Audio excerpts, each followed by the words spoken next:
All right. Greeting, friends. Thank you so much for joining us today for our third in our series on digital issues awareness for friends, sponsored by Lake Erie Yearly Meeting. I'm Bill Waters, the digital communications facilitator for Lake Erie Yearly Meeting. And today's topic is data brokers and modern surveillance, dangers for marginalized people. What I want to do today is just let me show you the agenda. We're going to have a quick check-in. Then we're going to explore data types and sources. So get an idea of what are the sort of things that I'm focused on. We're going to review various forms of surveillance technology, some that are used at borders, some that are used in cities, some that are used online. Then we'll take a look at the rise of data brokers, companies that are making their fortunes on this sort of information. We'll think together about who is most at risk in terms of this kind of information being used for purposes other than they hoped it would be. And we'll learn about what's being done in response. Some examples of creative and effective work that's being done. And I'll share some key resource links as I have in the past. So that's where we're headed. I thought we could start with some brief check-ins. I've got a nice tree here by the water. And for today's check-in, I'd like you to share your name, your Quaker affiliation, and a location you are fond of. We're going to talk about location data as one of the things we think about together. So you probably don't want to share your home address in a recorded session with others, but you can share, like I'll go ahead and go first. My name is Bill Waters, and I'm affiliated with Birmingham Friends Meeting. And I walk around the block when the weather warms up, and there's an empty lot with a tree in it, a Dawn redwood. And I like to go up to Dawn.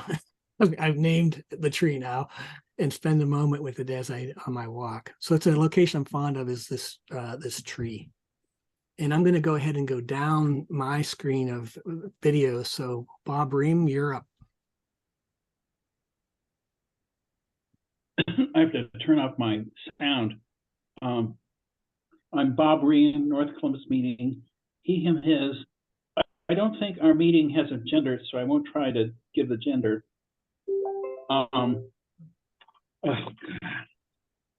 Somebody's recovering from cancer, and I'm getting messages on my phone about that at the same time I'm talking, and I can't turn off the mic.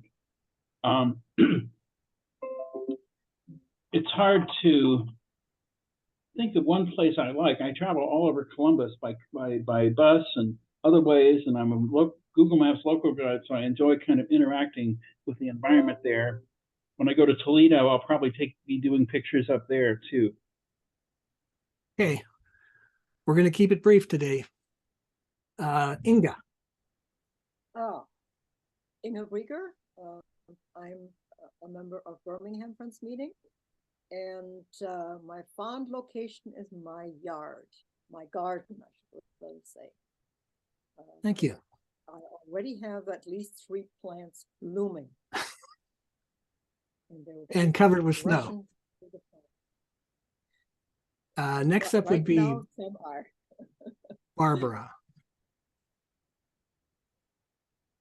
Hi, my name is Barbara Lesage, affiliated with North Columbus Friends Meeting.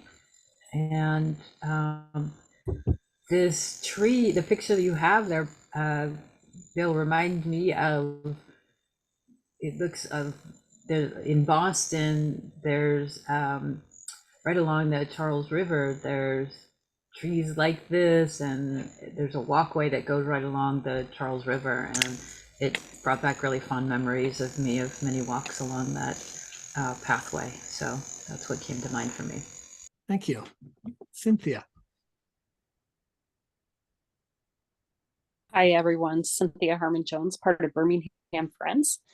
And I would think that my favorite place is any sunny beach up in the UP of Michigan. Thank you. Jeff. I'm Jeff Brieger from Birmingham Friends Meeting. And my favorite location is a place called Sand Canyon in Colorado. which is a wonderful, wonderful trail going through mesas and sagebrush. And it's the kind of place where you can walk on and on for hours in quiet solitude. Thank you. And the Spragues and Oars. Hi, I'm Ann Sprague, and I'm a member of the Detroit Friends meeting. Location I'm fond of is on the Detroit River. I live not far from the river, on the Windsor side, grew up on the Detroit side, not far from the river. And there's a pocket park right near us that is very quiet, and I often go there. I'm Bob Orr, a member of Detroit Friends meeting, and a location I've grown quite fond of is the Dominion Golf Course in Windsor. Thank you so much, friends. It's great to have you with us today on this Saturday afternoon. Let's go ahead and get into the content for today. First off is data types and sources. So information has value. I've got a little definition of data here. Information, facts, interests, and behaviors that technology helps collect and organize. So it becomes data when it's sort of taken by tech and organized and collected. And I want you to think for just a minute about what kinds of information about us is valuable. Say if someone wanted to track you down or learn about your life, how would they do it? What kinds of data would they use? I'm looking for people just to share a thought or two about the kinds of information that might be valuable.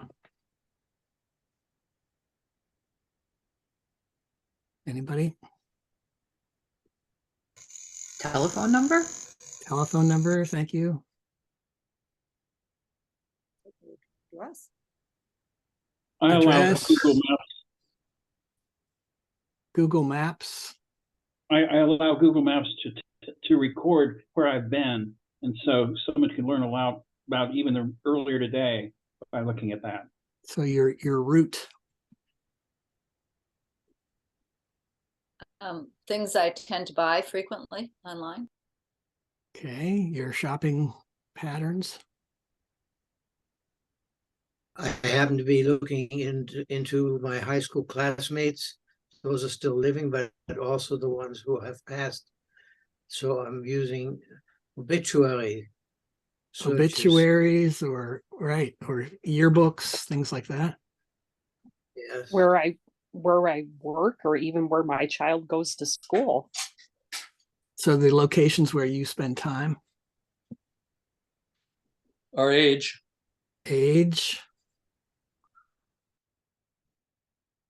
Lots good examples here. I've got some examples of personal data types. This is not just information you create when you create an account, but also the things that we like, that we do, things we search for. So here's a few examples: Facebook profile, your cell phone records, your credit score, your medical records, your Instagram profile, your Department of Motor Vehicle records, Social Security number, your school records, your taxpayer ID number. All of these kinds of things are forms of personal data. And so it's not just facts about us, but it's also things that we're interested in, things that we do, patterns of behavior, patterns of life. And tech companies are building wealth with our data through these data brokers, data analytics, and data storage. You can get a sense here of the scope of the amount of money being made in these different areas. Data brokers, it's a $200 billion business right now. A couple of big companies are LexisNexis and Thomson Reuters. Digital ad market is an $83 billion market. Facebook is a big part of that. Data analytics, companies that take this data and try to make sense out of it, $189 billion market. Palantir is a big one we'll hear about today. And then data storage, where it's made available in the cloud so different groups can get access to it and use it for their work. That's a $411 billion industry, with Amazon being a big example of providing online storage and information up in the cloud. The first type of data I'm going to tell you about is this thing of online ads and real-time bidding. You probably have seen where you go to a website. So the arrow is pointing to a publisher, which is a website with ad space to sell. And so when this website wants to make money, they might have 4 rectangles on their website that are available for sale. And so you come to the website and you visit it, and then the website says, okay, who should I sell this advertising to? Who's going to be the best match for this particular space that I have available in the sidebar of my website? So they do a call out where they share with bidders the geography of where you are, where your website is located, what kind of ad slot, how big it is, and then the content and user parameters, like are you in a particular age group? Are you a frequent visitor? Things like that. And then the broker that runs this service adds information such as what vertical are you in? Are you in the automobile parts vertical, your website, or are you in the books vertical? Are you in the music vertical? And maybe some other information. And then the seller decides whether or not they're going to share information about your name and the cookies that it saves about you on their website with the advertising company. So that goes over to a real-time bidding computer system. The advertisers have in advance said, we want to post ads for people who are between 35 and 50, who are frequent shoppers in urban areas and who are interested in cars. For instance, they have a profile of an ad they're willing to pay money for and how much they're willing to pay for it. Then the bidder, the real-time bidding system says, okay, it looks like there's a match. There's people who want this space, and then we have a chance to have an auction. They have an auction, and this happens in microseconds. You've seen how quickly ads will appear on the sidebar of your website, and the highest bidder then gets to show their ad in the website. So it's a process that happens in milliseconds, but there's a lot of information flowing back and forth. So here's a quote from a researcher writing about this process. Real-time bidding is also a privacy nightmare. Through real-time bidding, large amounts of personal data exchanges hands between a large number of players 1 billion times a day.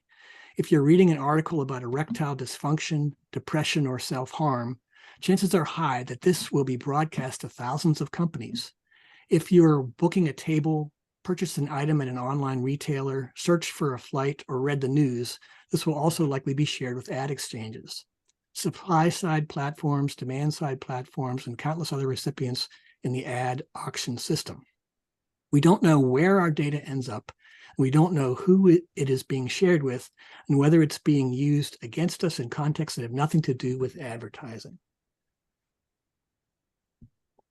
Here's a little bit of research. This was done back in 2016, so this is older data, but it showed the number of those requests that are sent out, an average per person estimated per day for different parts of the United States. Michigan was near the top with an average of 913 bids were sent out per person per day. So you might look at 10 websites and they each have 4 ads in them or something like that. You might be, broadcasting this information out. This little quote on the sidebar here: few Americans realize that some auction participants are siphoning off and storing bid stream data to compile exhaustive dossiers about them. This is a letter to ad tech companies from 6 US senators that are worried about privacy. The idea being that when this website sends out your information, other companies are, even if they don't win the bid, they're grabbing your information and storing it in their collection of your kind of profile. And there's something called an ad ID number, which phones have and websites have, which makes you a unique person so that different websites can have the same ad ID for you. You become locatable by your ad ID. So it's a $117+ billion industry, and Google's the biggest purveyor of this. So I thought this video gives us kind of a feeling for what we're dealing with these days.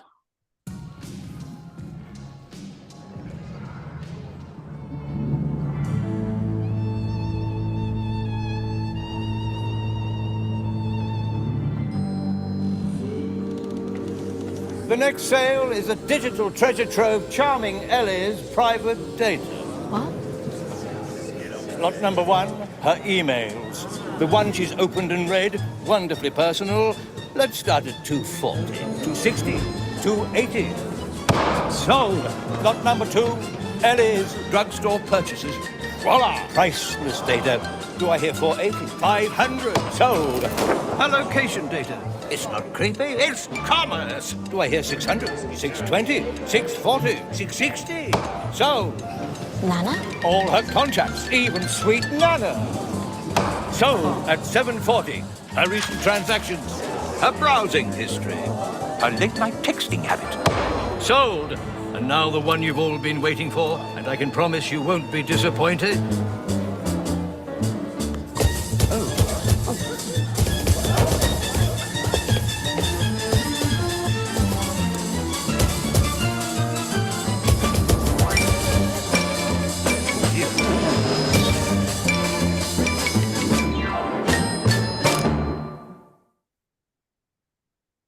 So you can tell this is an ad for Apple, because Apple is one of the companies that's decided that privacy is important to people, and they're trying to make it part of their marketing, where they've turned off ad ID. You can turn off your ad ID on your phone if you don't want that to be shared with people who get information from your browsing. So, but the sense about our information being for sale is very compelling. Here's another set of data that I thought was really interesting. This is a recent report done in February 16th, 2023. It was published looking into supermarket shopping data. They looked at particularly Kroger's, which is in talks to merge with Albertsons. They're very large grocery store chains with different stores underneath those networks.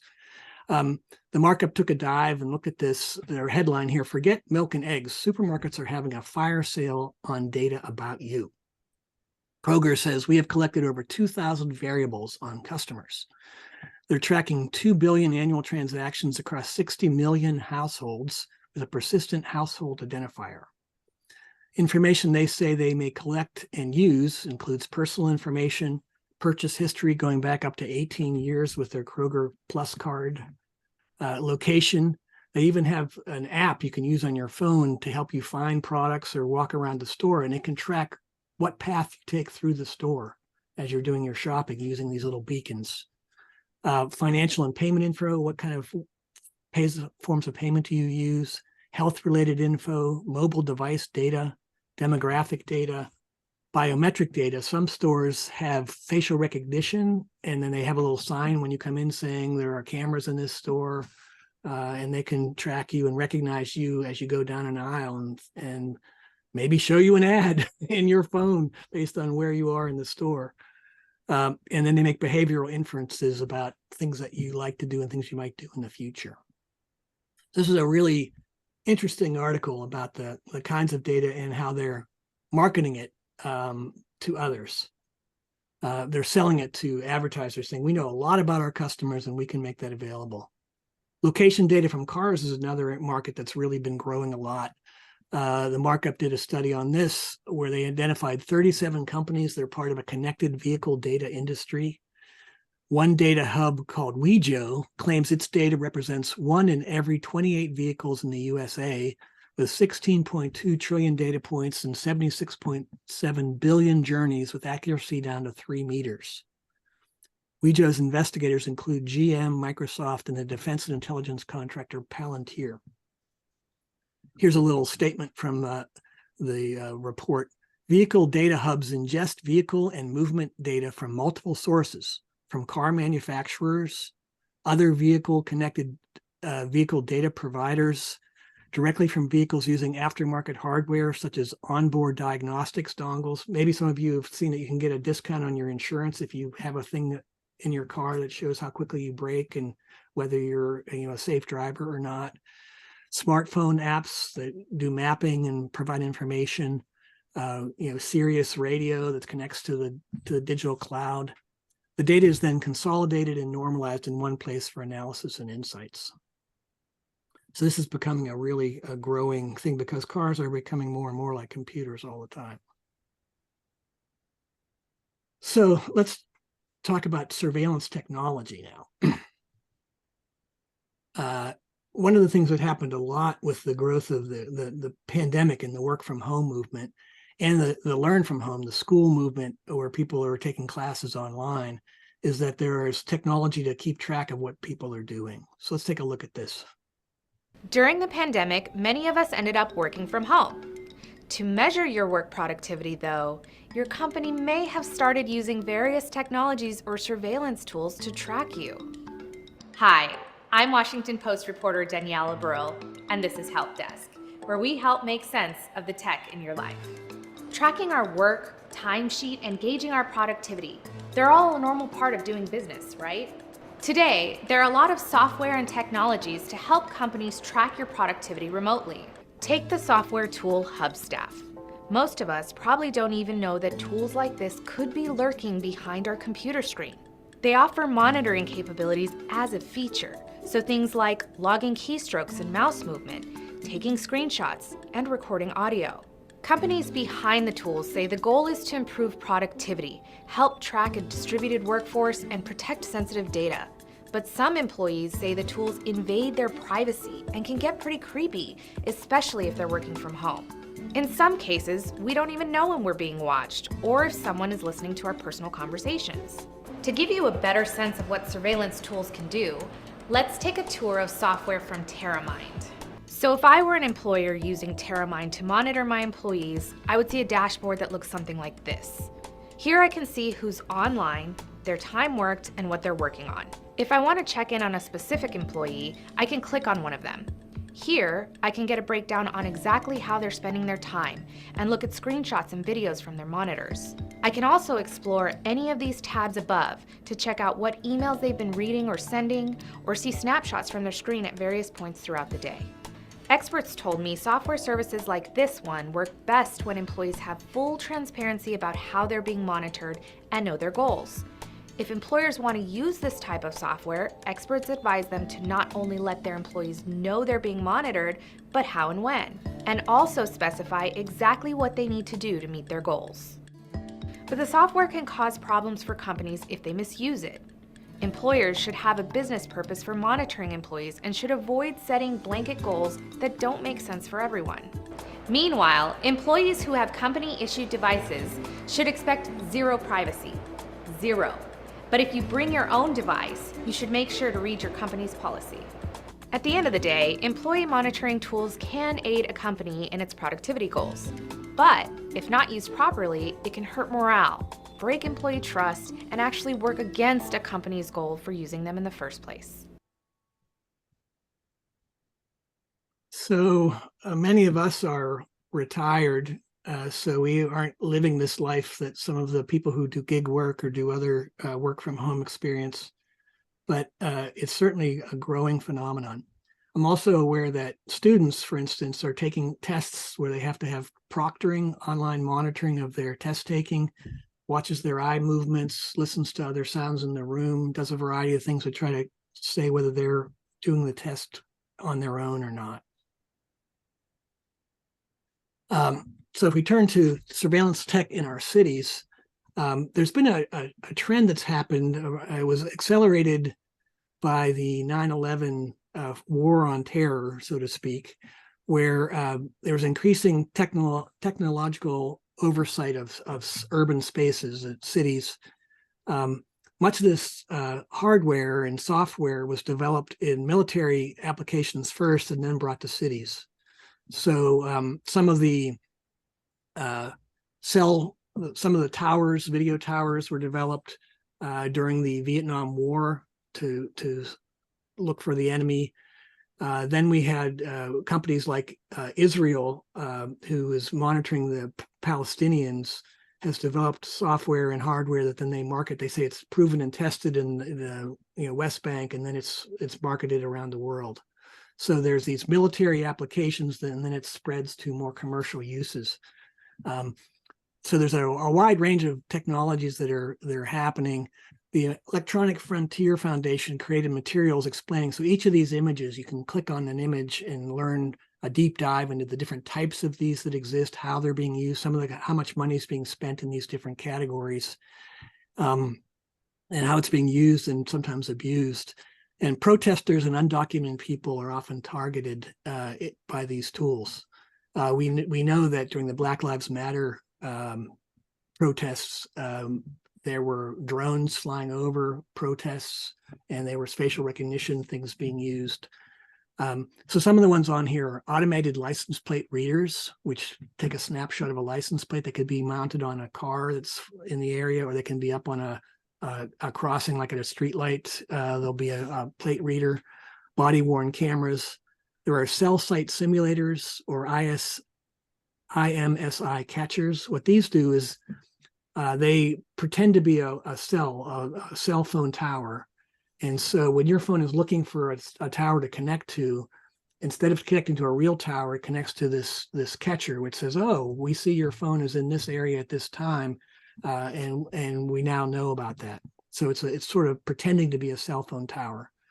Facial recognition, tattoo recognition, iris biometric recognition of eyes, security cameras of a variety of types. You maybe have heard of the Ring doorbell, where there's the Nextdoor network now, where people can share their video with police departments in their area. Drones, unmanned aerial vehicles, a big growth in electronic monitoring devices where people are on release or bail or whatever, and they have to wear a bracelet, and gunshot detection, shot spotter, and things like that. So there's a lot of surveillance that is really growing in our cities. And this link that I have in here, you can go and learn a lot more about them. Here's an example of a map of the coverage in the United States of these sorts of technologies. And we're going to take a closer look at some of this data in a minute. In terms of CCTV video cameras in cities, there was a study done recently looking at a Comparitech looked at privacy around the world and video cameras in cities. And China's got the heaviest concentration, but I pulled out the cities in the United States that were the heaviest. The two heaviest when this was done were New York City and Los Angeles. So the number of New York City cameras, 56,190. That's 6.87 cameras per 1,000 people. And the area that covers 187 square miles, where Los Angeles has 34,959 cameras, averaging 8.77 cameras per 1,000 people, and that's a 75 square mile area. But you can see how it's sort of become a global thing to put cameras on people and keep track of what they're doing. In terms of examples of policing technology, the Electronic Frontier Foundation, they got a whole bunch of interns and volunteers to research public records, open information, to see what's happening in cities around our country. And I thought maybe we could try a little experiment here. Are people at desktop computers and could do a little research with me? I'm going to go ahead and put something in the chat here and see. So the Atlas of Surveillance, if you can open that up, I thought maybe we could divide up the cities that we care about. Maybe the Spragues, are you going to be able to try? You could do Detroit, and then Bob Ream, could you do Columbus, Ohio, if you're able to do that? And Jeff Brieger, could you do, what would be a city you're interested in? How about Barbara? Atlanta. How about Barbara? Do you want to do Columbus, Ohio? I'll do Boston. Boston. How about Lansing, Michigan? We can maybe get somebody to do that. So just take a few minutes and see what you're going to end up with is a list that you scroll down after you've picked a city, and you're going to see the different contracts and the sorts of information they have. Sometimes it looks repetitive at the beginning, and then as you get further down, you get more specific information. I'm going to pause the recording for just a second here. Tell me anything that you noticed. Barbara, were you able to find anything about Boston? Yeah, there were 15 listed. One was suspended because there was a data breach. That was the automatic license plate reader. So they're no longer using that. It sounded like it had been. It didn't say it was reinstated. So, yeah, but yeah, there was gunshot detection, the Ring neighborhood thing, drones, face recognition, quite a lot. Thank you. Another city, what? Detroit, maybe. What have you got? Yeah, there was a lot in Detroit, including the school systems. There's the city has a drone itself, a lot of linkages with the state police, but there also was a requirement at the border entry at Metro Airport that they have facial recognition, because President Trump signed that into law in 2019 that the top 20 airports had to have facial recognition, and a lot of those have linkages with Homeland Security. So yeah, did you see anything you wanted to add? Well, there's license plate recognition in Detroit. They also have gunshot surveillance in Detroit. And virtually all of the surveillances seem to be hooked into Michigan State Police.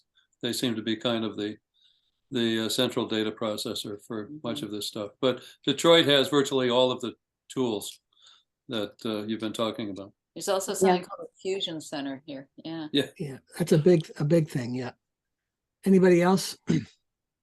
Yeah, this is Cynthia. I was listening to, I looked up Lansing, and then just for giggles, I looked up Royal Oak, Michigan.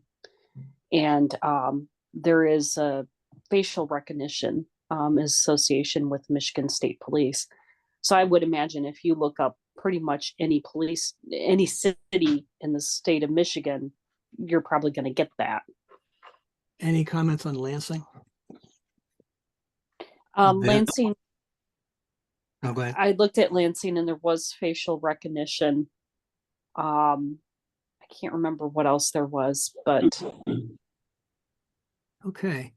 I've got something interesting, Bill.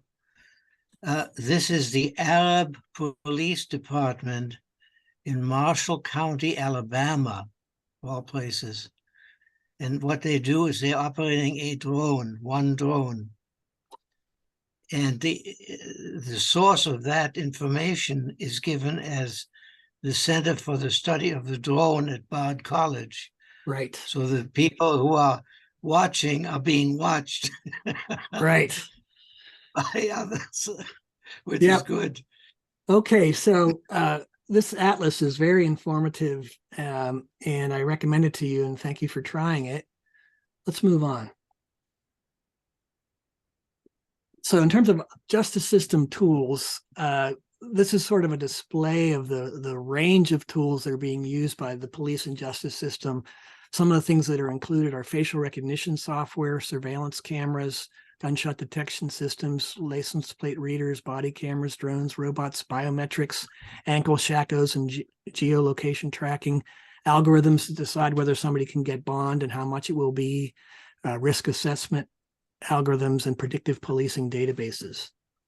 And what this graphic shows is sort of how they work together. So facial recognition software will take video feeds and then store it in data. Predictive policing algorithms will use information from the data storage. Algorithms for bond and release and risk assessment will draw on that data. Biometric information is taken from people, used to be just like fingerprints, but now iris scans, the shape of your ear, your DNA swab. A lot of things are being taken. Ankle shackle and geolocation tracking all feed into that. And then you have all these things that are deployed in the cities, like the gunshot detective system, which are microphones, and a variety of things all working together. So my question to you real quick is, what are some ways in which the technologies on this chart could harm communities? How might these be harmful? We know they're supposed to be helping with safety. Does anybody have any thoughts?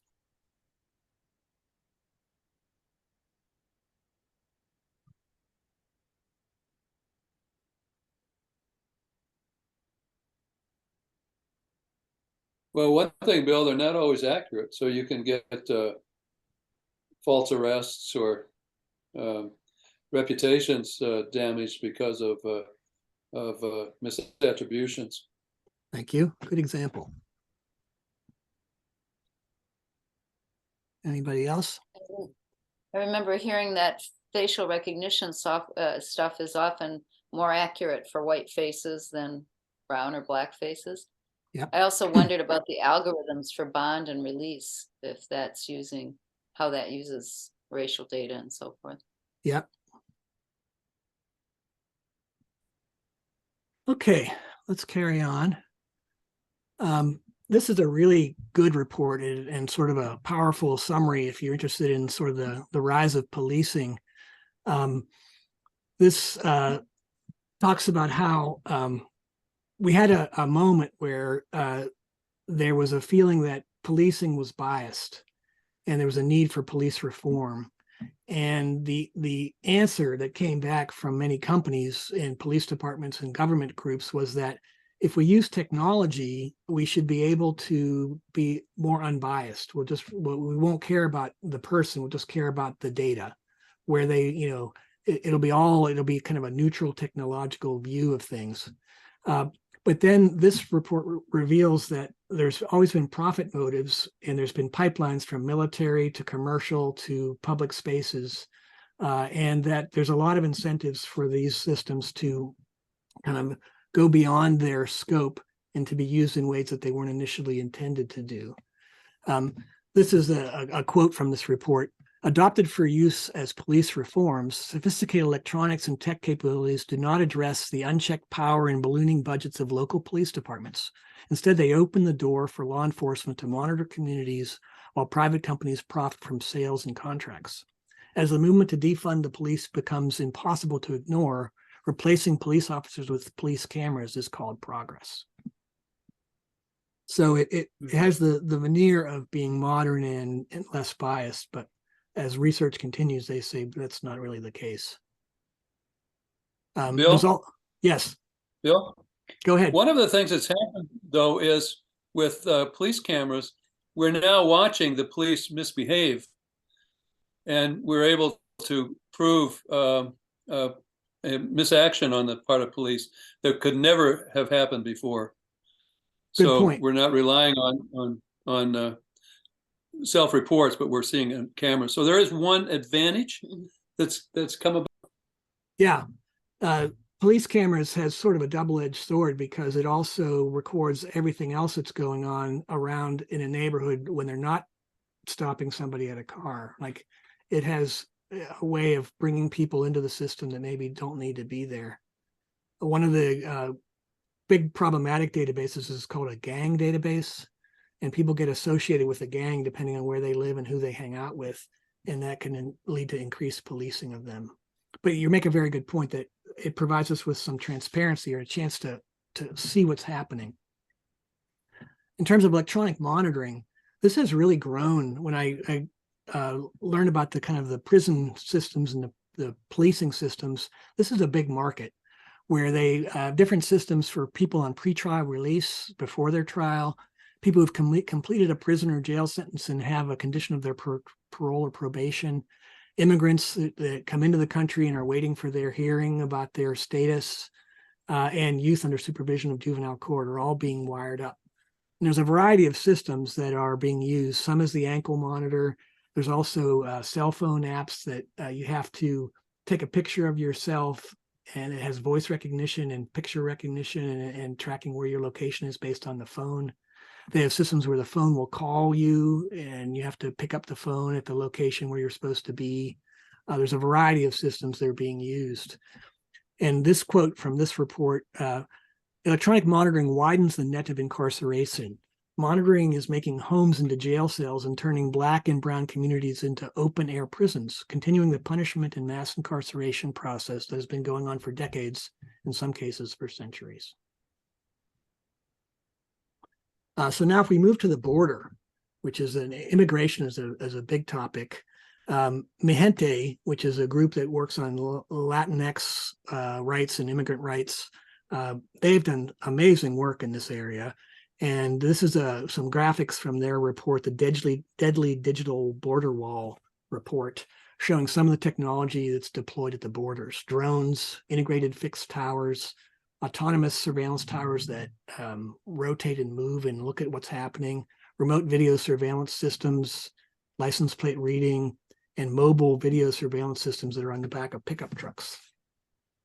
So the report describes the digital wall that has these various things, including DNA, facial recognition, voice recognition, iris scans, and the hacking of phones and vehicle information systems to gather personal data. Roughly 2/3 of the US population lives within a 100-mile border zone defined by the Customs and Border Patrol, including 9 out of the 10 largest cities. So the border area is not just the border, it's 100 miles. They decide it's 100 miles. The laws that apply to border conditions go within 100 miles of the border. Electric Frontier Foundation has worked with reporters to create reports on tech used in key southwestern border communities, which you can see there's a link there. So here's just an example of a 2002 September report. Got through Freedom of Information Act, found out that customs officials had copied up to 10,000 travelers' phones, taking their call logs, their contacts, and their messages. When they come across a border, they say, "Excuse me, I need to see your phone." And then they can take that information from the device. This is saved to government databases.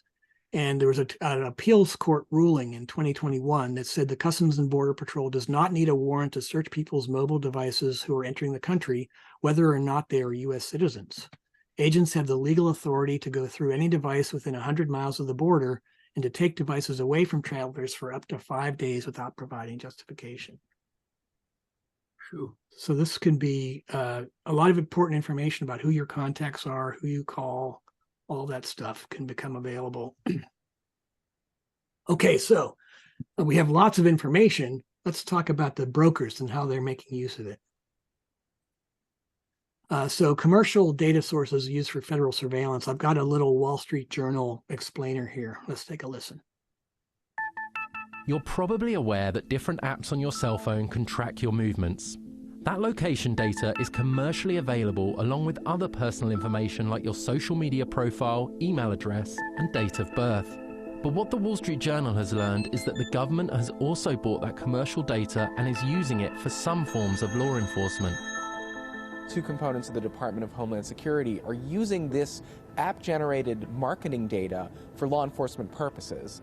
The fact that there are millions of cell phones and cell phone locations in this database makes it one of the larger domestic surveillance efforts that we've become aware of in recent years. It raises a lot of questions among Americans about their privacy and what kind of information corporations are collecting on them and what those corporations are doing with that information.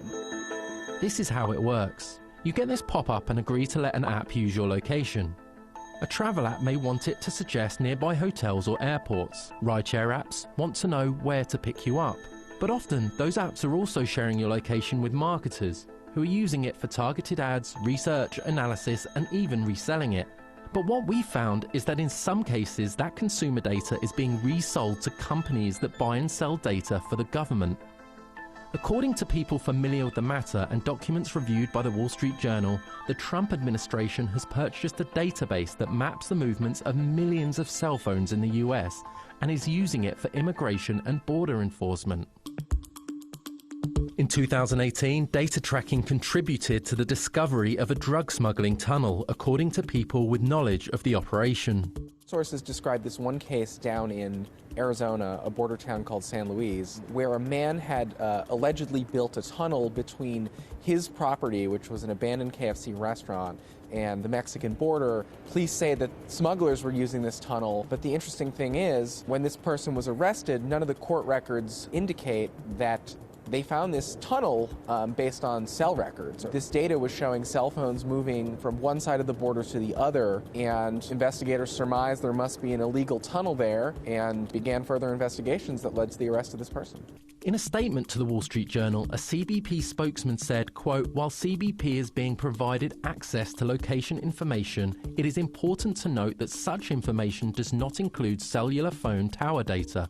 is not ingested in bulk and does not include the individual user's identity. The government would not discuss details about how it is using the data, but people familiar with some of the government's efforts say it is used to generate investigative leads about possible illegal border crossings and for detection or tracking of migrant groups. The government's location data efforts are also described opaquely in the US Department of Homeland Security's privacy assessment. One reads, quote, "The goal is to utilize this data to detect the presence of, but not identify, individuals in an area which CBP has identified as an area of interest, consistent with CBP statutory authorities, federal law, and DHS policy." Your average consumer looks at their phone over 150 times a day. The marketing technology ecosystem has taken off in recent years. Marketers create audiences based on rich device-level attributes, including location, platform, device type, and app affinity. All this data is built on what more than 250 million mobile consumers do in real life. Every day. It's big business, and there are many companies collecting all sorts of different data. Anything from the speed you are traveling to what floor you're on, to your social media profiles. Some companies, known as data brokers, buy different sets of this data and combine them to create even more sophisticated individual digital profiles. While the privacy policies of these companies say they do not keep personal information and explain that to them you are just a few letters or numbers known as an ad ID, experts we spoke to say that by using large data sets, it's easy to figure out who a phone belongs to, which is one of the reasons why this data is so valuable to the government. I think location data is some of the most sensitive data that exists. Alan Butler is the General Counsel at the Electronic Privacy Information Center, a non-profit research and advocacy center based in DC. There are a number of different ways that a company that obtains these data sets could identify a person. One way might be by mapping the locations over time, and because people live and operate in patterns, the companies are more concerned with discrete connections. They want to tie everything together in an automated way, and the easiest way for them to do that is by using identifiers. The ad ID, which is going to connect the dots, all the dots of the mobile ad data, but also email addresses, Facebook profiles or Twitter profiles, or other sort of app profile data. And so the more data those companies can get about you, the more they can connect it. If the government wanted to get that kind of data from your cell phone provider, they'd have to get a warrant from a judge.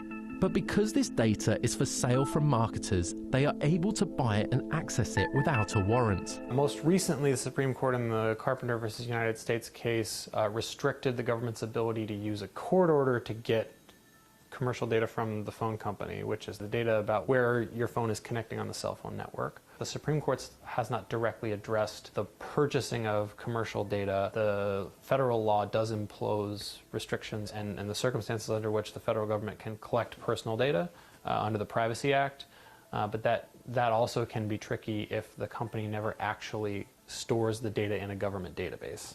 Recently, some companies have taken steps to alert users about location data. This market, advertising data on smartphones, is barely 10 years old, and already we're seeing that consumers are taking more control over their privacy in ways that could really hurt this industry. Apple, in its latest update, made it so that it reminded users how often apps are tracking them, and some industry insiders have said that the amount of location data has plummeted since Apple made that change. Users are becoming broadly much more aware of how their phones are tracking them and taking steps to limit what kind of apps have access to their location. Critics argue that if companies have this data, then why shouldn't the government also have access to it for crime prevention? I think the reaction that law enforcement should be able to get access to data that companies have access to, it kind of falls into two common traps. One is that it assumes that the company should have access to that data too. But even given the fact that some companies have access to the data, I think law enforcement use of the data is just a fundamentally different thing because the government exercises the power of the state. And so we've always had a special set of rules for the government's collection of data and surveillance of individuals. Right now, there is no comprehensive US privacy law. The European Union in 2016 passed the General Data Protection Regulation, which more tightly controls how European data can be used. In the US, there are ongoing efforts to introduce tougher national privacy laws in Congress. programs like this are certainly going to fuel the call for a comprehensive privacy law in the United States that limits the way corporations can share data that they collect on users. California has taken some steps towards passing some greater privacy protections, but federally there's no law that stops or limits what corporations can do with the data they collect on their users in this particular market. That's how it ended up in the hands of the government. Okay, there's a lot in there, but there's this idea that there are legal loopholes where law enforcement can get information that they would have to get a warrant for, and they can get it other ways by getting a grant or spending money, the public's dollars. So here's an example of LexisNexis. Now, I know of LexisNexis because of my affiliation with the university life. LexisNexis is one of the catalogs of information that libraries at universities will buy a subscription to and let their students have access to. But they have a variety of different services and different things you pay for depending on what you're going to buy. And in terms of their public and commercially available data that they have available, you can see here they bring together information from these different sources: insurance records, consumer records, unique name address combinations, property records, motor vehicle records, bankruptcy records, vehicle title records, unique cell phone records, unique person identities, and active U.S. business entities. The center of the graphic shows a little bit of some of the numbers. They have 25 million cell sites that they're able to see where people drive past a cell site, 283 million unique identifiers, 1,800 contributing law enforcement groups that put data back into the system. And then they do identity enhancement where they combine information from different places. Here's a little bit about their virtual crime center, LexisNexis Risk Solutions. Today's law enforcement agencies need a view beyond their own jurisdictions. LexisNexis Accurate Virtual Crime Center brings together disconnected data from over 10,000 different sources, including police agencies nationwide and public records for intelligence-led policing that can then drive decisions and actions, says the Virtual Crime Center website. Zach Edwards, a security researcher who follows the data trading ecosystem, told Motherboard in an online chat that relatives, neighbors, and associates information is totally alarming. It would appear that LexisNexis has taken the concept of friends and family plans to a whole new creepy level by creating consumer profiles available for purchase to the government with details about people's close personal contacts. So it's not just you, but it's the people in your environment. The dossiers contain roughly 2/3 of the U.S. population have something on them in there. So here's another graphic showing the breakdown of their data sets. This is from their own website in terms of the kinds of records they have. 27.1 billion insurance records, 6.8 billion motor vehicle registrations, 330 million unique cell phones, 911 calls, 217 million 911 calls, property records, criminal records, 722 million criminal records.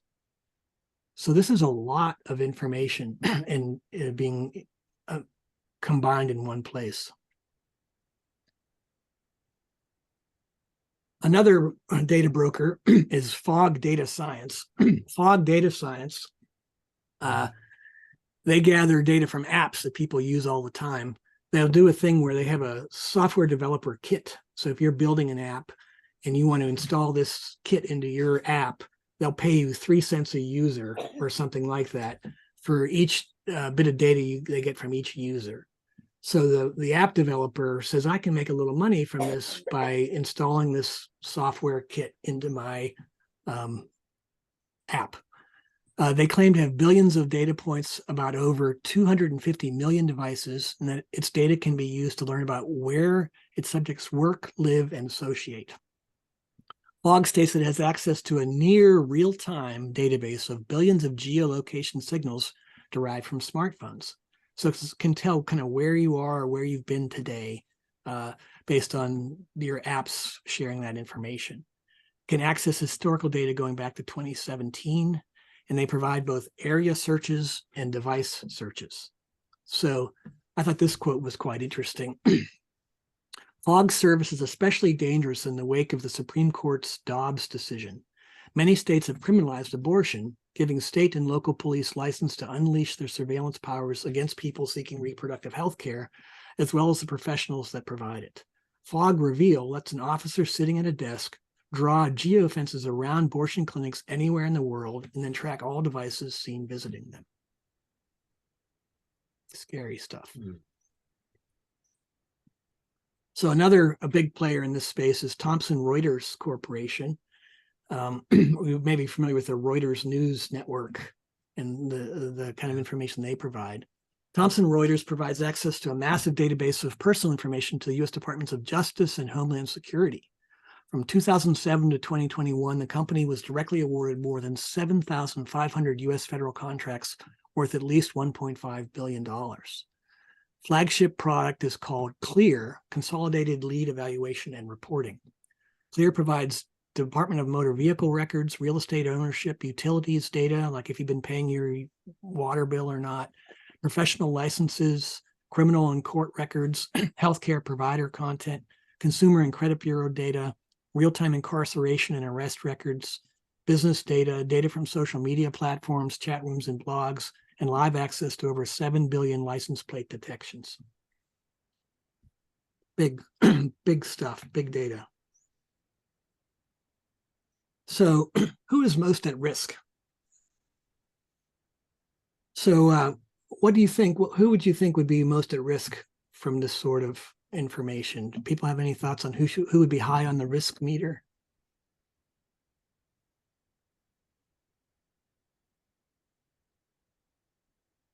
Anybody?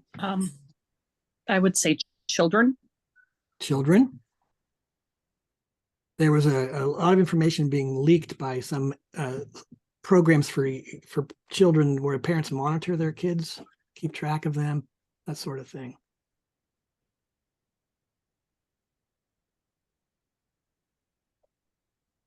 I'm going to go ahead and share my list.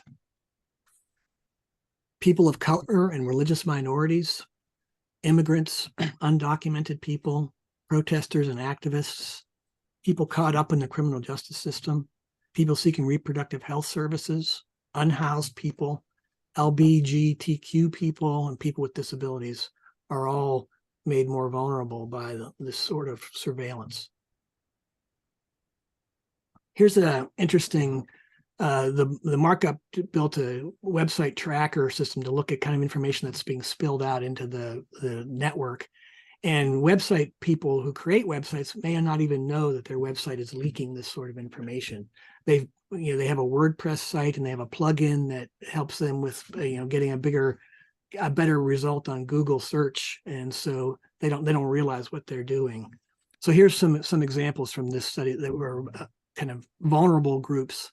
More than 100 websites serving undocumented immigrants, domestic and sexual abuse survivors, sex workers, and LGBTQ people sent data about their visitors to advertising companies. 80 U.S. abortion providers loaded third-party trackers on user browsers, some of them sending data to Facebook that ended up in user profiles. Trackers from different companies were communicating with each other to confirm the identity of visitors to a website for victims of sexual violence. Health information websites like Everyday Health and WebMD sent user data about page visits to dozens of marketing companies. The Arizona Department of Child Safety's page on how to report child abuse sent data about site visitors to 6 ad tech companies. In other words, website operators are often effectively blind to exactly what information advertising companies and marketers are collecting from their website visitors and what they're doing with the data as the people browsing the internet are. So here's an example. This was a person, it was a story where they talked to this person who had built a website for transgender military service members and alumni and veterans. And they built this website to help they were volunteering their time, and they had a plugin for Facebook and for Twitter and for Discuss, which was a discussion board sort of software. And they didn't realize that Discus passes that data on to these 21 other companies, Google, Adobe, Media Math, Rakuten, Nielsen, LinkedIn, all these other companies were getting information from people visiting that website. To the right, we have these apps. There's a company called Xmode that was focused on location data. And they looked at apps that were using this software inside their app, and they found gay, bi dating apps and Muslim prayer apps were selling their location data to brokers. Whether they knew it or what they were doing or not is sort of an interesting question. So this tool built by the markup, it's called Blacklight. Maybe you've seen in movies where they hold a blacklight over and they look at the stuff you don't see when you first look. This guy said, I like to think of Blacklight as a meat thermometer that you can stick into any website and get an instant reading of its level of creepiness. And so this, the markup Blacklight link, you can put in a website, say maybe a news site you'd like to visit, and see how much information is leaking out to these advertisers and other groups through cookies, ad tracking. Key logging is when it notices what keys you're typing on when you're at the website. Session recording, canvas fingerprinting, where it says, I don't have your actual identity, but I recognize the screen setup that you use, the canvas that you use, the type of phone you use. I recognize that.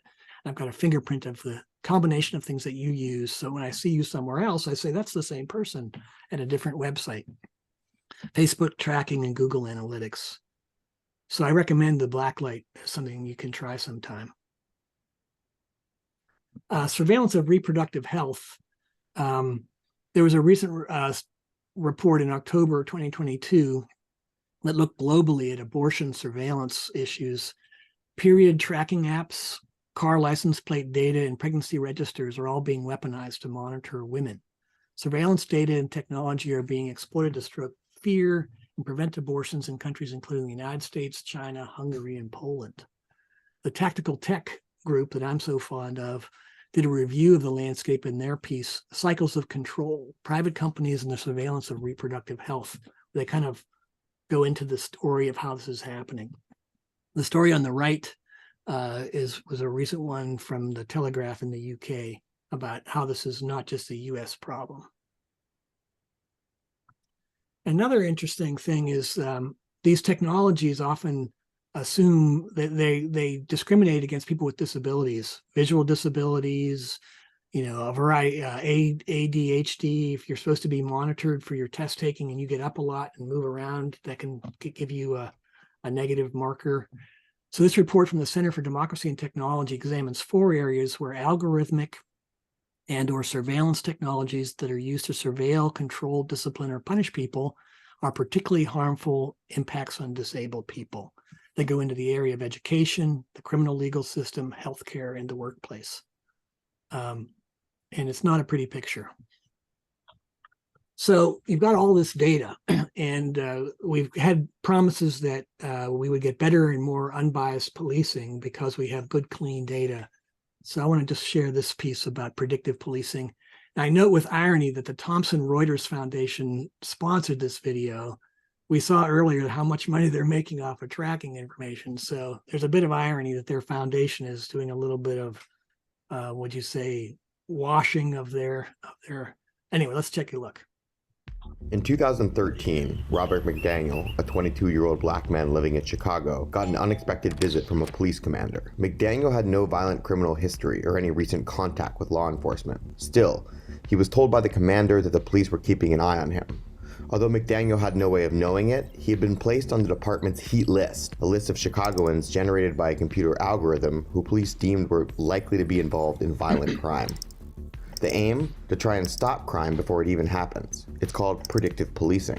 Proponents say it's a legitimate use of data that helps modernize the way police work. Companies that sold predictive policing tools and the departments that adopted them said they would help police make sensible, data-driven decisions. By taking human bias out of the equation and relying on math and computers for decision-making, law enforcement would become more efficient and more fair. But predictive policing also raises questions. How efficient was this technology? Did it perpetuate racial bias by encouraging police to target men like McDaniel? As protests against racism and police brutality continue to sweep across the world, that question has come under the spotlight. Predicting crime may sound like the setting for a sci-fi movie, but the idea has been around for a long time. In the 19th century, police relied on rudimentary maps to track criminal behavior. In the modern era, police departments began collecting more sophisticated data. The NYPD's CompStat program in the 1990s aimed to create a citywide database of crime patterns. It wasn't until the last decade that US police departments started using computer models to predict crime, ushering in the era of predictive policing.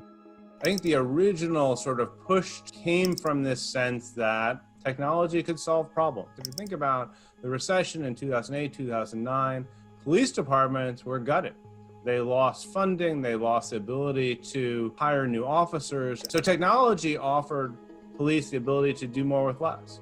So how does it actually work? So most predictive policing models are attempting to use historical police data to predict where a crime may occur or who may commit a crime. So that way, police departments can more strategically patrol those areas, all under the logic that this would help reduce crime. It was a bold innovation. In fact, in 2011, Time magazine listed the California predictive policing platform PredPol as one of the 50 best inventions of the year. The primary driver of predictive policing in the early years was the media. The number of headlines with like Minority Report policing that were written is, the thing that was pushing other departments to get interested in the next new thing and not want to be left out. And then you had in 2014, the first revolt against policing and police tactics after Ferguson. Data allowed police to say, don't worry, we realize there may be a problem here, but we're moving toward a more quote-unquote objective data-driven policing strategy. This increase in demand led a number of companies to develop their own predictive policing software to sell to police across the world, from Denmark to Israel. As predictive policing spread, the technology became more sophisticated. Initially, the focus was on predicting where a crime would take place, but it later moved on to predict who was likely to commit violent crimes. The idea was that by looking at particular risk factors in an individual's background, police could identify them as a risk for violence in the future. And then it evolved again. And then the third iteration was really this idea, well, if it worked with places and people, maybe it can work with groups. So you start seeing the social network analysis being built into these systems where groups are becoming the at-risk groups. From New York's CompStat to Philadelphia's Hunch Lab and Chicago's Trap, predictive services offered by tech companies have boomed over the last decade across the US. So does the technology actually work? In 2011, the local police department in Santa Cruz, California, rolled out the predictive policing software PredPol. The initial results were promising, with the company reporting a 19% drop in burglaries in the first year and a 25% fall in Los Angeles. But some researchers weren't convinced. Often police departments are executing many different types of reforms at the same time. So it's very difficult to suggest that any drop or fluctuation in a crime rate is attributable to any one technology or any one specific practice by a police department. Did predictive policing risk undermining the rule of law and eroding human rights? If a police officer is told to go patrol a particular block at a particular time for a particular crime, it means that individuals who happen to be walking that block at that time are essentially walking through an area that has lesser Fourth Amendment protections than somewhere else, all because of an algorithm that we don't know if it works or not. Questions have been raised about the transparency around these models, how they're built, and how departments use their data. One of the major problems with predictive policing is that it relies on what we call dirty data. And this is data produced by police departments and other external data. What happens when this type of data is ingested into a predictive policing technology is that it leads to what is known as a confirmation feedback loop, and that it's going to continue to send police officers to the same areas they patrol or to target the same people they previously targeted because that's what the data is showing. And this becomes a problem because it means that communities and individuals that have been subject to more scrutiny than necessary will continue to be subjected to more scrutiny than is necessary. So where does racial bias come into this? While the system behind predictive policing technology is colorblind, locations and cities can give an indication of race, with poor neighborhoods often populated by minority groups and wealthier areas by white people. PredPol says on its website, PredPol does not collect, upload, analyze, or in any way involve any information about individuals or populations and their characteristics. While the system can impact people who happen to be in a targeted area, researchers say the danger is greater when the software highlights specific individuals, like in the case of Robert McDaniel, who found himself in Chicago's heat list. The inputs to make the Chicago heat list involved arrests for things like narcotics offenses or assaults. They involved whether you, the individual, had been the victim of assault. So you might make this list just because you were getting hurt a lot, not because you were actually the offender. And so using inputs in which are going to be racially biased, you're going to create outputs that are racially biased. And when they audited the Chicago heat list, the strategic subjects list, they found exactly that. The vast majority of the people on the list to be young men, usually black and brown, and always poor. After a decade of growth, some cities are now reevaluating their relationship with predictive policing. The program in Chicago was shut down in 2020 after being criticized by activists and civil liberties groups. The city's own inspector general called the risk scores it generated unreliable. In New Orleans, the software developed by tech company Palantir was dropped in 2018 after being used for 6 years without the knowledge of the public. But while some cities have stopped using these algorithms, Santa Cruz, which was once a model example of predictive policing, has gone one step further and banned it. I remember back when I was living in Santa Cruz when predictive policing was first launched, people were comparing it to the movie Minority Report, and as a citizen, it scared me. I think here in Santa Cruz, one of the factors is that we had two different police chiefs, one who was a strong proponent of it, and then when we had our new police chief come in, he looked at it and saw like, it really actually isn't effective. But we brought the item to council. Overwhelmingly, the people who came out were saying that it makes sense at this point in time that we ban it. If we're going to use these kinds of technologies, we need to be using them to answer questions around what needs to be done better within these communities to help uplift them and ensure that, by reducing people being in poverty, we're seeing lower crime. Not that by putting more police in these communities, we're arresting more people. Following the death of George Floyd in police custody, calls have been rising in the U.S. to reform and even defund police forces. So what does the future look like for predictive policing? And does an alternative exist? I think a common misunderstanding about predictive policing is that it is actually predicting crime and can help inform better police practices. But the reality is the name is quite accurate. It's predicting policing. It's more likely to predict what the police are already doing and not say much about the communities that they're engaged with. What if you separate out the risk identification that we use for predictive policing, not to identify places of crime, but the risk factors in the community that are causing these crimes? And what if instead of responding with a policing remedy, a police officer at your door, a police car in your neighborhood, you responded by sort of building up the neighborhood that's causing that sort of environmental vulnerability that's increasing risk? I'll tell you, here in Santa Cruz, 80% of our calls for service are for mental or behavioral health. So do we need to continue having officers go out who aren't trained, I should say, as mental health officers? This is a larger problem of technological solutionism that is rampant in the tech industry, and believing that technology can solve all of our problems rather than starting with the question of what do we need to have a fair and equitable society and what is the role of technology, if any.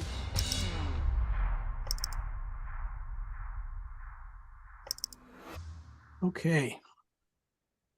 So predictive policing is a big deal. I wanted to, we heard from Ann that Detroit has a real-time crime center, and there's also a fusion center. There are two different spaces in the Southeast Michigan area.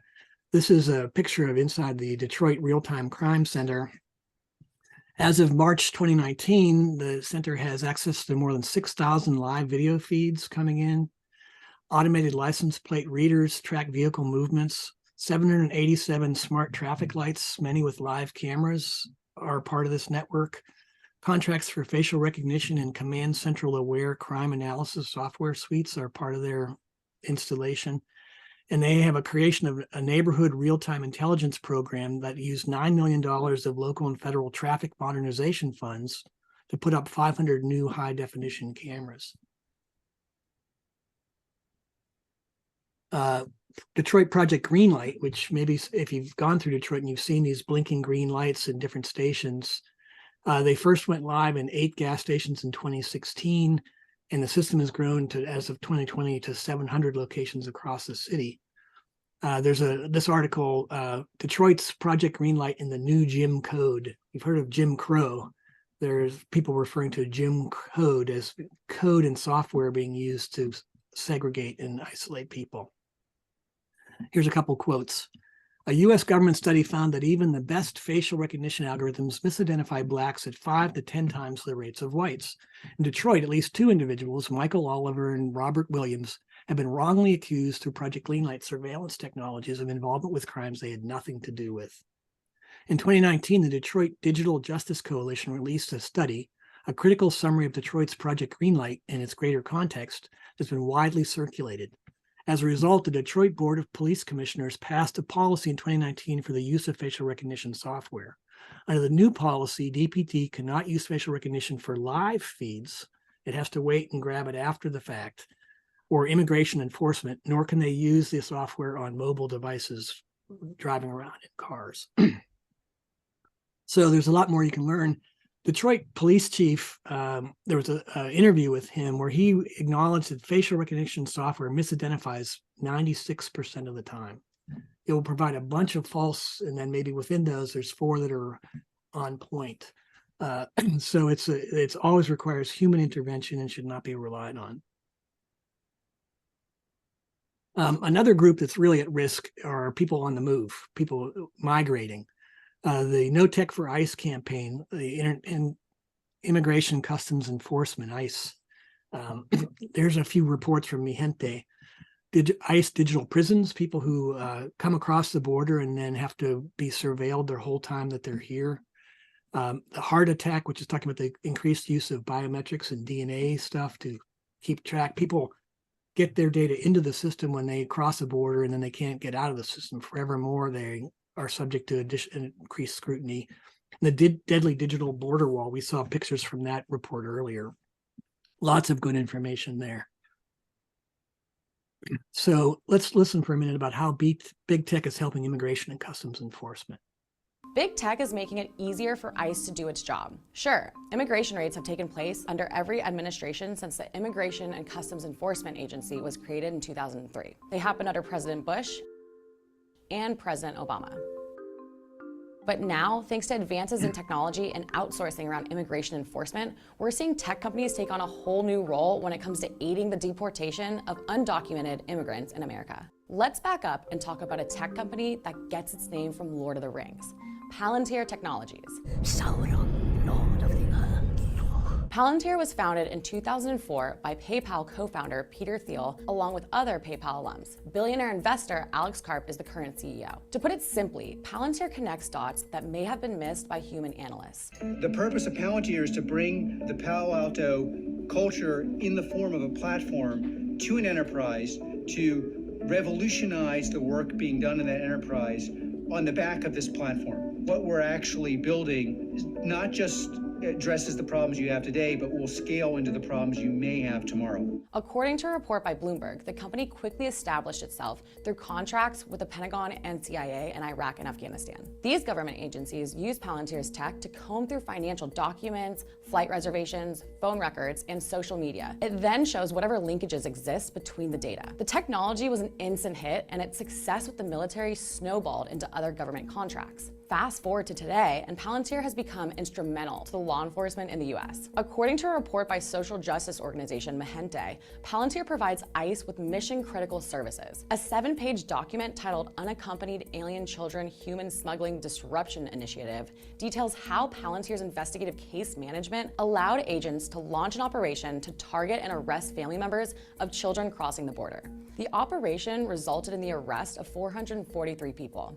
Palantir has been careful to distance itself from any role in the deportation of undocumented immigrants. It says it doesn't work for the part of ICE called ERO, which stands for Enforcement and Removal Operations. But emails recently obtained by New York Public Radio shows just how involved the company is in workplace raids, which is a growing phenomenon. According to the report by WNYC, from October 2017 to 2018, 1,525 arrests were made by ICE at workplaces nationwide for civil immigration violations. That's up from 172 the year before. The email showed Palantir employees giving ICE agents crucial technical guidance ahead of an upcoming operation to detain undocumented workers. What began as a $41 million contract with ICE from 2014 to 2017 has been extended every year since, according to government records. Palantir currently has a contract with ICE for more than $51 million. While this may be the first time you've heard about Palantir, a company we're very familiar with is making all of this possible: Amazon.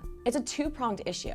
The first being that Amazon's cloud service, Amazon Web Services, hosts Palantir. And while Amazon isn't the only tech company doing this, it does have the most stake in the game. Amazon has more federal authorizations to maintain government data from a variety of government agencies than any other tech company. Amazon has 204 compared to Microsoft, which comes in second with 150. The second part has to do with Amazon's facial recognition technology, Rekognition. According to government documents obtained by a Freedom of Information request filed by the Project on Government Oversight, Amazon pitched its real-time facial recognition technology to ICE officials in 2018. With Amazon's Rekognition, ICE would be able to discreetly surveil public locations permanently by setting up cameras and linking them to Amazon's software. Several studies have shown that facial recognition tech is more likely to mistakenly misidentify people of color as targets and lead to wrongful arrest. Amazon faced pressure both internally and externally following the release of these documents. Advocacy groups and Amazon employees called for the company to keep its facial recognition out of government agencies.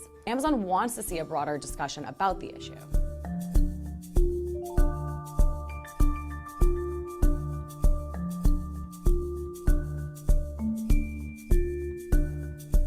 There's been relatively little discussion about whether regulation or legislation is needed in this new area. So where does this leave us? The 2019 federal budget includes an ICE technology modernization program worth $24.6 million, a biometric matching service worth $97.2 million, and an automated identification system worth $11.9 million. It's unclear whether or not AWS and Palantir are partners in this process. In a request for comment, Amazon responded saying it would not disclose any organizations that may or may not be customers without consent due to company policy.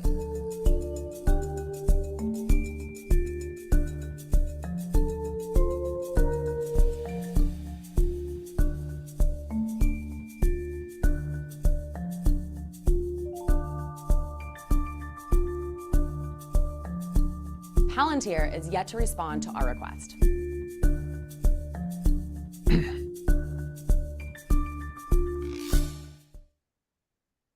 Okay, I'm noticing the time. I've reached our time, but I'd like to continue to show you some of what's being done to respond to this. Leave if you must, but I'm going to carry on for the sake of the recording. So what is being done? First of all, many people feel pretty helpless about this. They feel like it's sort of a train that has left the station and they don't have much that they can do. In terms of a Pew Research study that was done in 2019, people are feeling a lack of control over companies gathering their data and the government gathering their data. People are in the 80%, 81 and 84% feel like they have very little to no control over data that's coming in. Many believe that the risks outweigh the benefits. They believe that the risks are high for this. Concern over how their data is used and the lack of understanding about how it's being used are all very high amongst the American population. There has been an increase in the privacy legislation by states at the state level, where they're trying to determine what kind of information can be used by companies. Since 2018, 39 states considered comprehensive consumer privacy laws. 5 states actually enacted some privacy laws: California, Virginia, Colorado, Utah, and Connecticut. There were 60 consumer privacy bills considered across 29 states.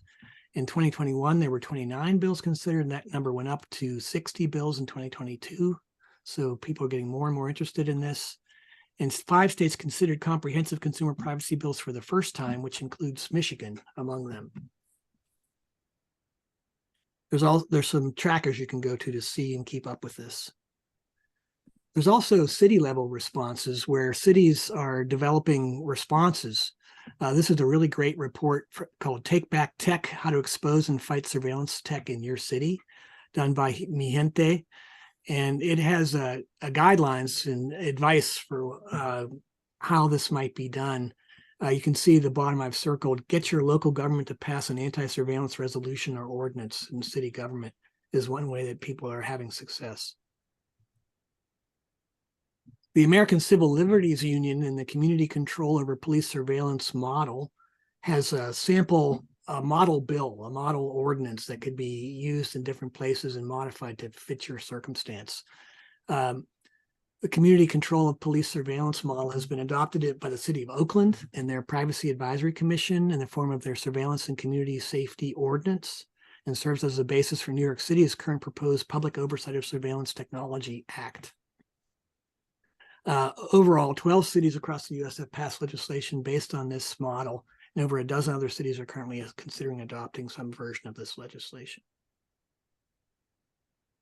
The No Tech for ICE campaign that we've talked about has really done amazing work at putting pressure in a variety of ways on these big companies and trying to get people to disinvest.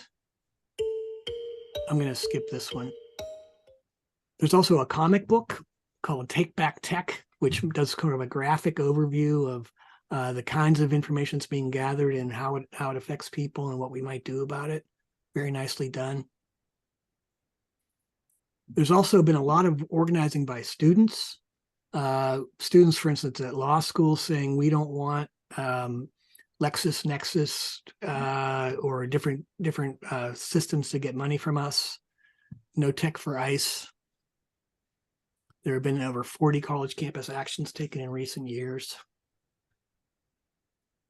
There's also been increased pressure on the Biden administration to do better. The Just Futures Law team was formed by 4 women who were lawyers in the immigration space, sort of a super team, women-owned Just Futures law firm. And this is one of their pieces, End Abusive Surveillance of Immigrant, Black, and Brown Communities. They have a list of demands: stop using invasive tech companies, ban invasive tech collection and surveillance, restrict utility and essential services data being used for other purposes, reduce the surveillance budget spending, and conduct a privacy audit of the Department of Homeland Security are all part of their demands that how the Biden administration could do better. There's also campaigns about monitoring tech, the ankle shackles and that sort of thing that are being done. This is an example of their advice on building a campaign. This just happened in February of 2023. 80 immigrant groups, rights groups, racial justice, government accountability, human rights, and privacy organizations have signed it, including American Friends Service Committee as part of this request, where they're calling on Immigration Customs Enforcement to cancel their contract with LexisNexis, with that huge database that we saw. There's the European Digital Rights Network, which is focusing on protecting and not surveilling people. They've learned that artificial intelligence is being used to try to push people back before they reach a country's border, EU border, push them back using artificial intelligence. And they believe that people who have a right to asylum should not be pushed back before they even have a chance to try for asylum. And then there's the American Friends Service Committee's Investigate tool, which was developed. It's a very, very nicely done.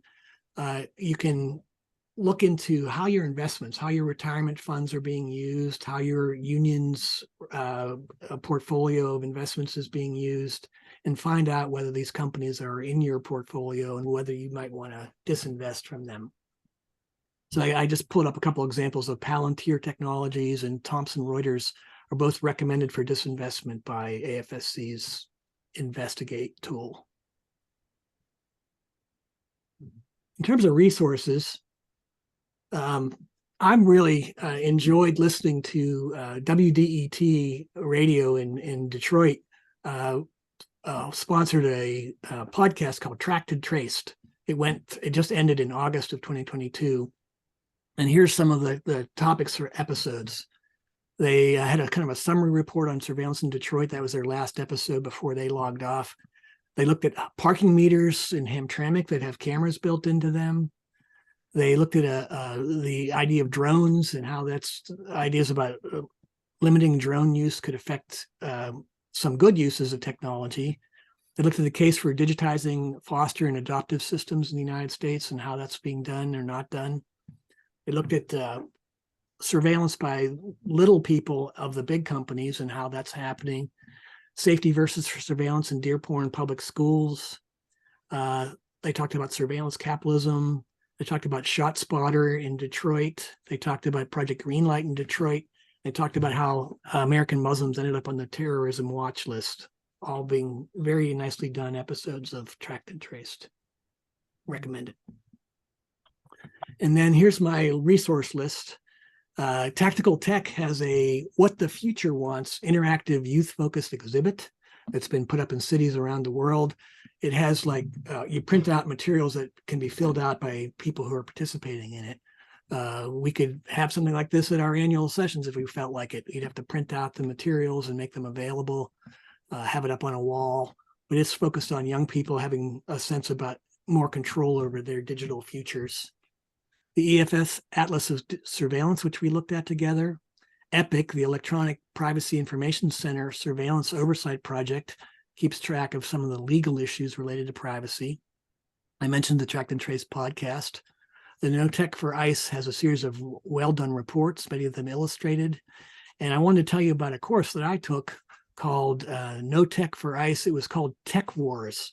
They took a Star Wars theme, and it was 4 sessions where you learned about the problem of surveillance and what's being done about it in a kind of a fun way.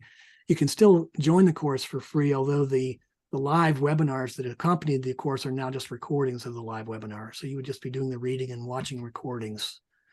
Just Futures Law has a lot of great stuff going on.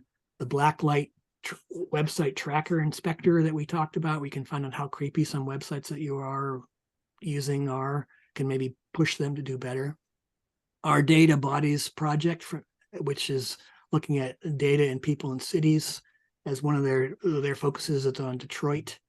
And the Markup has a series on privacy that has lots of great stuff, including that Kroger data report that we saw. So that was my sprint through this area. I'm interested if people have any questions or comments before we log off. I'm going to be posting the slides at the Lake Erie Yearly Meeting. They're already up there. I'm going to post the recordings next to it. I think the thing that is alarming is that data is being purchased by companies and then they're reselling it. And so in many ways, it becomes next to impossible to understand who's buying your data and how it just trickles its way through various sellers and buyers. The whole data broker economy, that whole network is a problem. There's a new term called surveillance capitalism, which is being used now. Well, Bill, for me, looking at this massive system of data harvesting, so to speak, and selling, the chief question is, to what extent is this information used malevolently, and to what extent is it used usefully? And can we come to a judgment on that? Clearly, that's at the heart of it. In other words, some of the data collection relative to crime is certainly plausible because of the rise of crime, and it's perpetually, but it has its downside, as we know. I think it's interesting that the pushback in some states about open carry for guns, where they don't want anybody to register their gun or to have to get a permit to carry it. But there's all this other sort of surveillance. We're not surveilling the people who own guns, right? People who purchase guns is sort of like they're getting a pass on this. You say there is or is not? Well, my sense is that there's there's biases to what we track and what we don't track. Like Well, white collar crime is not being surveilled in the same way that other sorts of crime is. But is the gun lobby, so to speak, being surveyed? Well, there was a law passed that you couldn't digitize gun store records in the same way that you could digitize other data, so that it takes much longer to do a background check than it would if that data was in a registry that was digitally done. But it exists. I think so. But you make a good point, Jeff, is like, I think that we need to press, we heard in the predictive policing video that maybe we should be focusing on areas that have need and investing our money in those areas to build them up, not to police them more. There's sort of this idea of improving an area rather than just surveilling it more. Because we know we can't arrest our way out of bad stuff. It's not working. Anybody else? This makes me think also that as political situations unfold and things develop, we can't even imagine some of the ways yet that this could be used and misused. I mean, I think I couldn't imagine what a personal computer would do 40 years ago. It's like there's just, but I really want to say it's incredible to me how much work and research you've collated and how amazing this is. I hope it gets to very wide use. Thank you. Well, Saturday afternoon. Go ahead, Bob. I have a question. About an hour ago, there was discussion about gunshot detector cameras or microphones or something like that. And they talked about that in Columbus. The lens through which I look at that is, if you know about a gunshot somewhere and you're an EMT, you might be looking for a person hurt and get them to the hospital faster. That's how I view that. And that's specific to this particular thing, is the gunshot microphone thing. I think they talked about that in Columbus as well. Yeah, I listened to the tracked and traced segment on ShotSpotter, and they found that there's almost like a 90% failure rate when the police arrive at the spot where the ShotSpotter has announced there's a gun activity. They never find anything there. So police are being deployed to areas that where they don't find anything. So there's some question as to its utility. There's also the issue about it can record conversations that people are having that are walking by. And we just have to trust the company that they're not using that information, in a bad way. We just have to sort of put our trust in them. So there's Detroit went through a renewal of their contract, and there was a lot of discussion at Detroit City Council about whether they should renew this contract or not. And I believe they have. I'll have to investigate that more. Thank you. Well, I'm so pleased to have spent this afternoon with you, and I hope this has raised your awareness. That was my goal. I hope I didn't overwhelm you or scare you. I just would like to think that there might be things that Quakers could do. We know that American Friends Service Committee is doing some work in this area, and maybe local meetings could be doing some investigating of what's happening near where they live, and also start to pay attention to how this might be hurting people who are more vulnerable or more at risk. Because if it's sort of like, if it doesn't affect me, it's not a problem, it's probably not the right attitude to take as this thing moves from military testing to border situations in mental hospitals and prisons into the general public. That pipeline of innovation is not one that excites me, or it concerns me. And I think we should keep paying attention. Yeah. Okay, so I'm going to stop the recording. Okay. I got